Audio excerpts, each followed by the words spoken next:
প্রিয় দর্শক, আসসালামু আলাইকুম। আশা করি সকলেই ভালো আছেন।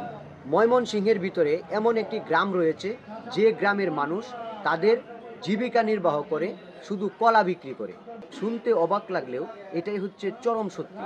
আমাদের এই ময়মনসিংহ বিভাগে এত পরিমাণ কলা উৎপাদন হয়, সেটা অনেকে না জানলেও এখন কিন্তু এটা বাস্তবসম্মত। কারণ এই গ্রামের মানুষ আসলে অন্যান্য কৃষি না করলেও কলা চাষে কিন্তু আগ্রহ, এবং তাদের জীবিকা নির্বাহ লক্ষ লক্ষ টাকার মালিক, এবং তাদের যে কর্মসংস্থান সৃষ্টি হয়েছে এই কলা বিক্রি করার মাধ্যমেই। এবং আজকে আপনাদেরকে সেই গ্রামটাই নিয়ে যাব এবং এই গ্রামের অবস্থান আপনাদেরকে পরিষ্কার করব। এ যেন কল্পনাকেও হার মানাবে ময়মনসিংহ সদর আনন্দীপুর গ্রাম, যেখানে কলা চাষ করে কৃষকরা এখন স্বাবলম্বী। বাংলাদেশের অনেক মানুষ এই গ্রামের কথা জানে না এবং এই গ্রামের বিষয়ে তাদের ধারণা কম। কিন্তু সবথেকে সুন্দর এবং সবথেকে সত্য কথা হলো, এই আনন্দীপুর গ্রামের মানুষই কলা চাষ করে নিজের অবস্থান পরিষ্কার করেছেন। কয়েকদিন আগেও ময়মনসিংহের আনন্দী গ্রাম ছিল সবথেকে গরিব গ্রাম, কিন্তু হঠাৎ করেই তাদের ভাগ্য পাল্টে যেতে শুরু করলো। যেভাবে শুরু হলো এই বিপ্লব, কয়েক বছর আগেও আনন্দীপুর গ্রামের মানুষ ঐতিহ্যবাহী ফসল কলা চাষ করার জন্য উপযুক্ত সময় নির্বাচন করে, কিন্তু খামখেয়ালিপনা, পানির সংকট এবং সঠিক মূল্য না পাওয়ার কারণে গ্রামবাসীদের অনেকেই ঋণের জালে জর্জরিত হয়ে পড়েছিল। এই পরিস্থিতি বদলাতে শুরু করে যখন স্থানীয় কৃষি অফিসারের পরামর্শে তারা কলা চাষে আগ্রহী হয়ে যায়। উদ্যোক্তা পরীক্ষামূলকভাবে উন্নত জাতের কলা চাষ শুরু করে তারা।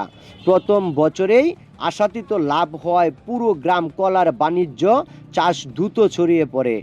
আজ আনন্দীপুর গ্রামটি পুরো জেলায় কলার গ্রাম হিসেবে পরিচিত। কলা চাষের সম্প্রসারণ ও জাতসমূহ গ্রামের প্রায় 95% পরিবার এখন প্রত্যক্ষ বা পরোক্ষভাবে কলা চাষের সাথে জড়িত। গ্রামের ফসলি জমির সিংহভাগই এখন কলার বাগানে রূপান্তরিত হয়েছে। এখানে মূলত উচ্চ ফলনশীল, বাজার চাহিদা সম্পূর্ণ জাতগুলোর মধ্যে সবথেকে বেশি। চমৎকার স্বাদ ও সুগন্ধের জন্য বাজারে এর চাহিদা সবচেয়ে বেশি হয়ে উঠেছে। আর আনন্দীপুর গ্রামের মানুষ এখন জীবিকা এবং অন্যান্য গ্রামের তুলনায় সবথেকে ধনী গ্রামে পরিণত হয়েছে।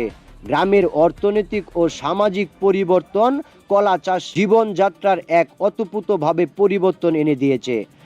শুধু চাষাবাদী নয়, কলা কাটা, প্যাকিং, পরিবহন এবং বিক্রির সাথে জড়িয়ে গ্রামের বেকার যুবকদের আত্মকর্মসংস্থান সৃষ্টি হয়েছে। নারীরাও ঘরের কাজের পাশাপাশি কলার চারা উৎপাদন ও পরিচর্যার ভূমিকা রাখছে। আর্থিক সচ্ছলতা ধান বা পাটের তুলনায় কলা চাষে লাভ প্রায় 3 গুণ। গ্রামের কাঁচা বাড়িগুলো এখন পাকা দালানের রূপ নিয়েছে। ঘরে ঘরে এসেছে মোটর সাইকেল, রঙিন টেলিভিশন এবং উন্নত জীবনযাত্রার নানা উপকরণ। অর্থনৈতিক সচ্ছলতার কারণে গ্রামের প্রতিটি শিশু এখন স্কুলে যাচ্ছে। ঝরে পড়ার হার প্রায় শূন্যের কোটায় নেমে এসেছে। এসব গ্রাম থেকে উঠে আসা অনেক মানুষ হয়তোবা তাদের গ্রামের গল্প শোনাতে ব্যর্থ, কিন্তু আনন্দীপুর গ্রাম আমাদেরকে শেখায় কিভাবে এক জায়গা থেকে নিজেকে পরিবর্তন করা সম্ভব, কিভাবে একটি গ্রামকে